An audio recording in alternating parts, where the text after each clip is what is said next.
বিশ্বকাপের final match নিয়ে জানাতে নিউ ইয়র্কের নিউ জার্সি স্টেডিয়াম থেকে যোগ দিচ্ছেন রেজানুজ্জামান।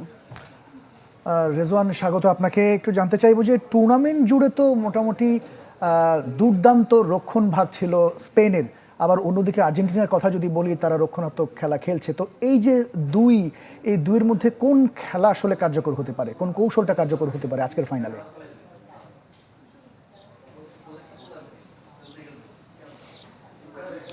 ধন্যবাদ ইমতিয়াজ। স্পেন রক্ষণাত্মক খেলছে এবং আর্জেন্টিনা আক্রমণাত্মক ফুটবল খেলছে। আর্জেন্টিনা সবচেয়ে বেশি 19 গোল দিয়েছে এই টুর্নামেন্টে, আর স্পেন সবচেয়ে কম 1 গোল খেয়েছে। ঠিক বিপরীত মেরুর দুই দলের অবস্থান কিন্তু, তবে স্পেন কিন্তু গোল করছে না এমনও নয়, গোলও করছে তারা, এবং ফ্রান্সের বিপক্ষে সেটা কিন্তু তারা দেখিয়েছে কিভাবে গোল করতে হয়। সব মিলে যদি বলি যে স্পেন এবং আর্জেন্টিনার মধ্যে অনেক সিমিলারিটিস কিন্তু আছে। তারা একই টাইপের ফুটবল খেলে, টিকিটাকা খেলে, কিংবা প্রেসিং ফুটবল খেলতে চায়, কিংবা বল পজিশন ধরে রেখে ফুটবল খেলতে চায়। সুতরাং একদম আসলে লড়াইটা হবে যে শেষ মুহূর্ত পর্যন্ত কে নার্ভটা ধরে রাখে। আপনি জানেন যে আর্জেন্টিনা যে 19 গোল দিয়েছে তার 10টি কিন্তু 80 থেকে 90 মিনিট, অর্থাৎ পিছিয়ে থেকে কিংবা একদম চাপে পড়ে শেষ মুহূর্তে তারা গোল দিয়ে ম্যাচ জিতেছে একের পর এক। সেই জায়গাটায় স্পেন আসলে শেষ মুহূর্তে প্রেশার কতটা ধরে রাখতে পারবে সেটা একটা বড় প্রশ্ন। আর আর্জেন্টিনা আসলে বারবার এই একই কাজটা করে যাচ্ছে, কিন্তু ফাইনালেও আসলে সেই কাজটা তারা করতে পারবে কিনা সেই জায়গাটায় আসলে প্রশ্ন।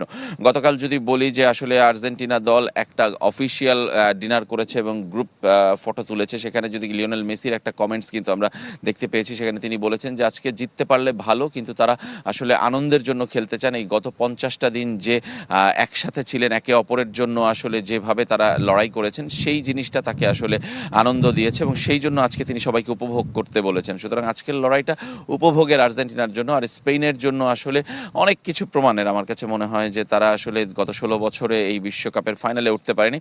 সেই জায়গায় যদি বলি যে তারা আসলে কতটা ভালো করতে পারবে সেই চ্যালেঞ্জটা রয়েছে, এবং তার জন্য কিন্তু ইয়ামাল শুধু নয়, ইয়ামালের কথা বারবার আমরা বলছি নানাভাবে, কিন্তু ইয়ামাল শুধু নয়, এই দলের সবার উপরই কিন্তু নজর থাকবে। স্পেশালি আমার মনে হয় যে অধিনায়ক রদ্রি, তার পারফরমেন্সটা আজকের দিনে আসলে একদম আসলে ভূমিকা রাখবে স্পেনের জন্য।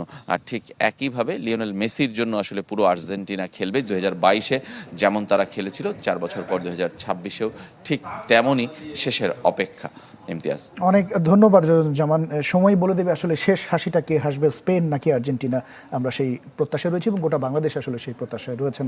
কালার এক্সপার্ট ডার্ক স্যাপ এবং মাইল্ড অন হ্যান্ডস টেকনোলজি সমৃদ্ধ অরিক্স অ্যাডভান্স ডিটারজেন্ট পাউডার আপনার লন্ড্রি এক্সপার্ট।